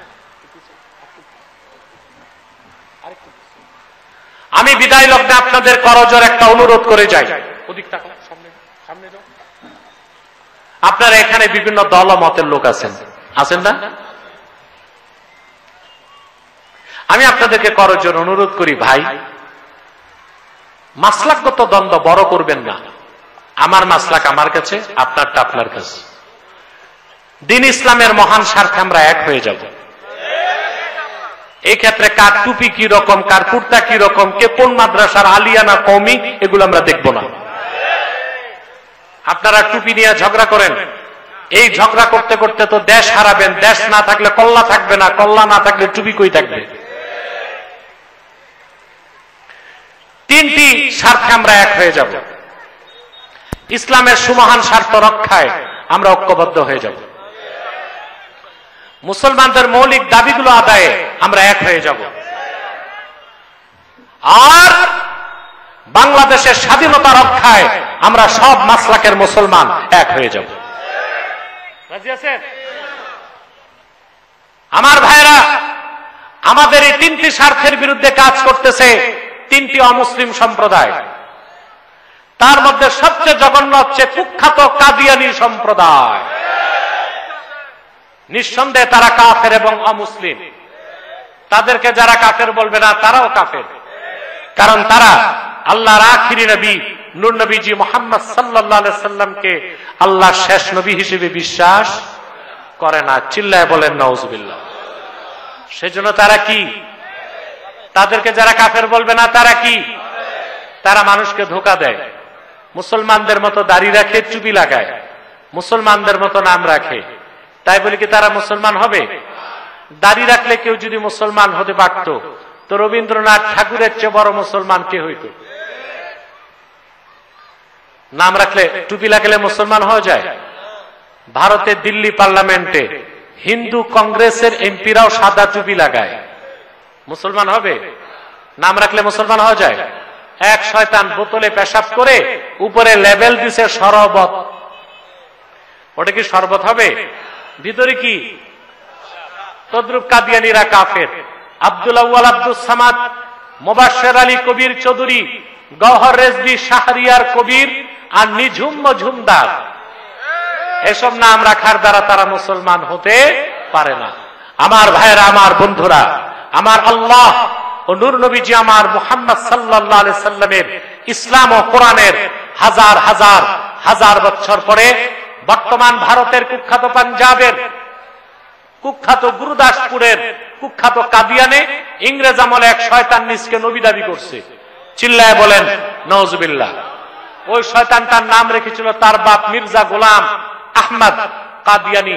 সাবধান, তাকে গোলাম আহমদ বলা যাবে না, কারণ গোলাম আহমদ অর্থ আহমদ এর গোলাম। কোন কাফের কোনদিনও গোলাম আহমদ এর গোলাম হতে পারে না। আর কাদিয়ানের কাজ্জাব ছিল শেষ দরজার কুখ্যাত কাফের, ইংরেজদের পা চাটা গোলাম। সে গোলাম আহমদ এর গোলাম ছিল না, সে ছিল কুখ্যাত শয়তানের কুখ্যাত গোলাম। কাদিয়ানের কাজ্জাব, মিথ্যা নবুয়তের দাবিদার মির্জা গোলাম শয়তান কাদিয়ানির উপর গজব এসেছে 1908 সালে। যখন গজব এসেছে, কাদিয়ানের কাজ্জাব, মিথ্যা নবুয়তের দাবিদার, ইংরেজদের পা চাটা গোলাম মির্জা গোলাম শয়তান কাদিয়ানি 1908 সালে ধ্বংস হয়ে কুখ্যাত জাহান্নামের কুখ্যাত কুকুরে পরিণত হয়েছে। তার অনুসারীরাও ধ্বংস হয়েছে। বর্তমানে কিছু কাদিয়ানি বাংলাদেশে আছে। আপনাদের উত্তরবঙ্গে তাদের অপতৎপরতা আছে। ইতিমধ্যেই তারা 100 সেন্টার করে ফেলেছে। ব্রাহ্মণবাড়িয়ায়, পঞ্চগড়ে, দিনাজপুরে, বগুড়ায় বিভিন্ন জায়গায় তারা আস্তানা করে ফেলেছে। তারা তাদের উপাসনালয়কে মসজিদ বলে। সাবধান, কাদিয়ানীদের উপাসনালয়কে মসজিদ বলা যাবে না। সেটা হিন্দুদের উপাসনালয় যেমন উপাসনালয়, খ্রিস্টানদেরটা যেমন উপাসনালয়, কাদিয়ানীদেরটাও শয়তানি উপাসনালয়, মসজিদ বলা যাবে না। মনে থাকবে? কাদিয়ানীরা নাম পরিবর্তন করে করে মিথ্যা পরিচয় দেয়। কখনো নিজেদের পরিচয় দেয় আহমদী জামাত, কখনো বলে আহমদিয়া জামাত, কখনো বলে আহমদী সম্প্রদায়, কখনো বলে আহমদিয়া সম্প্রদায়, কখনো বলে আহমদী মুসলিম জামাত, কখনো বলে আহমদিয়া মুসলিম জামাত। সাবধান, যত কাদিয়ানী ছিল আছে থাকবে, তারা কেউ আহমদী জামাত নয়, আহমদিয়া জামাত নয়, আহমদী সম্প্রদায় নয়, আহমদিয়া সম্প্রদায় নয়, আহমদী মুসলিম জামাত নয়, আহমদিয়া মুসলিম জামাত নয়। তারা শয়তানি জামাত, কুখ্যাত জাহান্নামের কুখ্যাত কুকুরের দল। আমাদের সকল দলের একটাই দাবি, অনতিবিলম্বে স্বাধীন বাংলায় শয়তান কাদিয়ানীদেরকে রাষ্ট্রীয়ভাবে অমুসলিম ঘোষণা করতেই হবে, করতেই হবে, করতেই হবে। এই দাবি আদায়ে যদি জানমাল দিতে হয়, কারা কারা প্রস্তুত আছেন হাত তুলে দেখা। সম্মানিত সুধী, কাদিয়ানীদেরকে অর্থনৈতিক সহযোগিতা করবেন না। করবেন? করেন আপনারা? জি করেন। প্রাণ কোম্পানির যত জিনিস তাদের, সেজান কোম্পানির জুস তাদের, আর এফএল এর পণ্যগুলো তাদের, প্রথম আলো, ডেলি স্টার, কালের কণ্ঠ, এগুলো তাদের। এগুলো ধরবেন না, কিনবেন না, বেচবেন না। রাজি আছেন? আরেকটি অমুসলিম সম্প্রদায় ইসলাম, মুসলমান এবং বাংলাদেশের স্বাধীনতার বিরুদ্ধে কাজ করছে, সেটা হচ্ছে ঈসাই জামাত। এটা খ্রিস্টানদের একটা ছদ্ম দল। তার একটা বড় আস্তানা করেছে আপনাদের লালমনিরহাটে, এই মরিয়ম সিটি নামে একটা এলাকাও তৈরি করে ফেলেছে। তারা দাড়ি রাখে, মুসলমানদের মতো টুপি লাগায়, আদতেই তারা খ্রিস্টান। মানুষকে খ্রিস্টান বানায়, তারপর বলে তুমি কে? বলে আমি মুসলমান। বলে কি মুসলমান? ঈসাই মুসলমান। বলে জানো এর অর্থ কি? বলে না। বলে তুমি ঈসার উম্মত মুসলমান। নাউজুবিল্লাহ বলবেন না? ঈসার উম্মত কি মুসলমান না খ্রিস্টান? এই খ্রিস্টান ঈসাই তরিকার নাম ধারণ করে খ্রিস্টানদের এই দলটি 1975 সাল থেকে এখন পর্যন্ত 2.5 লক্ষ পরিবারকে খ্রিস্টান বানায় দিয়েছে এবং তাদের সুদূর প্রসারী চক্রান্ত বাংলাদেশের পার্বত্য অঞ্চলকে আলাদা করে একটা খ্রিস্টান রাষ্ট্র বানাবে। 1 সাগর রক্তের বিনিময়ে হলেও দেশের স্বাধীনতায় খ্রিস্টানদেরকে হাত দিতে দেওয়া হবে না। তারা মানুষকে খ্রিস্টান বানায় ধোঁকা দিয়ে, তাদের ব্যাপারে আপনাদেরকে ঐক্যবদ্ধ হতে হবে। আরেকটা ফেরকা মাথাচাড়া দিছে, এটার নাম হিজবুত তাওহীদ। সাবধান থাকবেন, এটা ইহুদিদের সোল এজেন্ট। এদের কাজ হচ্ছে শুধু মানুষকে বলা যে বাংলাদেশে আলেমরা সব ধর্ম ব্যবসায়ী। নাউজুবিল্লাহ বলবেন না? এর মানে কি জানেন? আলেমদের থেকে জনগণকে সরায় দেওয়া। যেই বকরির পালের রাখাল নাই, ওই বকরি যায় বাঘের পেটে। আর যে কওমের নেতৃত্বে আলেমরা নাই, ওই কওম যায় বিজাতির খপ্পরে।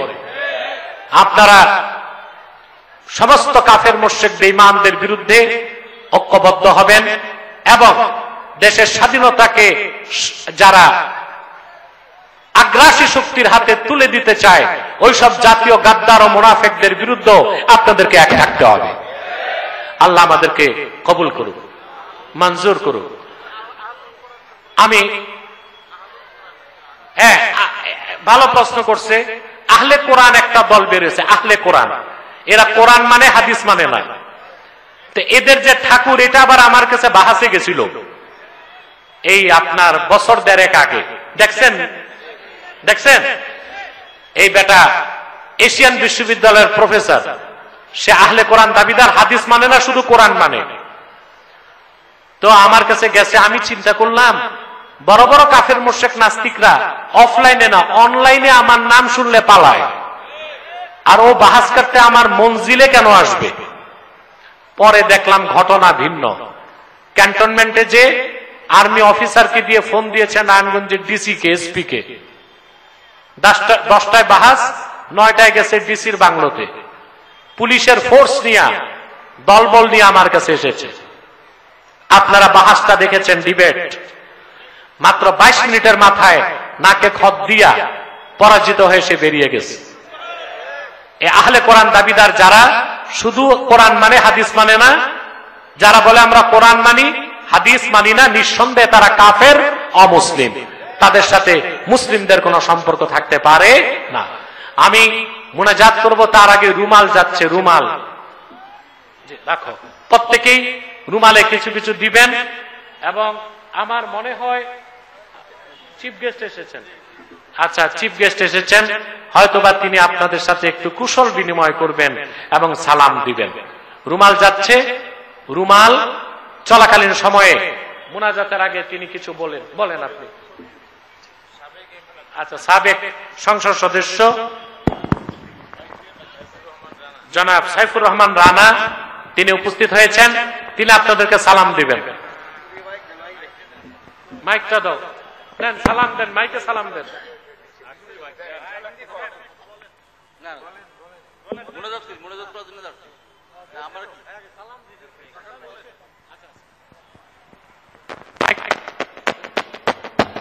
আসলে উনি বক্তব্য রাখতে ইচ্ছুক নন, হয়তোবা এই জন্য আপনাদের দিকে আদবের খেয়ালে উনি আপনাদের সালাম দিয়েছে, তার জন্য দোয়া করবেন। আল্লাহ তাকে হেদায়েত করুক, জনসেবা করার তৌফিক দিক। আলহামদুলিল্লাহ, আমি শুনে আনন্দিত হয়েছি। জি, আমার এক ভাই জোনপুর খানদারের মাওলানা, ও আচ্ছা, আমাদের বংশের মুরব্বী যিনি আমার চাচা হযরত আল্লামা তৈয়ব সিদ্দিকী জোনপুরি, তিনি আসেন আপনাদের এলাকায়। আলহামদুলিল্লাহ, জি, গতবারও এসেছে, এইবারও আসবেন ইনশাল্লাহ, একটু অসুস্থ। আর আমাদের এক ভাই আনসার সিদ্দিকী, তিনিও আসেন। তো আলহামদুলিল্লাহ, তার জন্য দোয়া করবেন। তৈয়ব সিদ্দিকী হুজুরের বড় ছেলে সুমামা সিদ্দিকী জোনপুরি পীরজাদা, তিনিও আসেন। আলহামদুলিল্লাহ, জি জি, আচ্ছা আচ্ছা আচ্ছা আচ্ছা জি।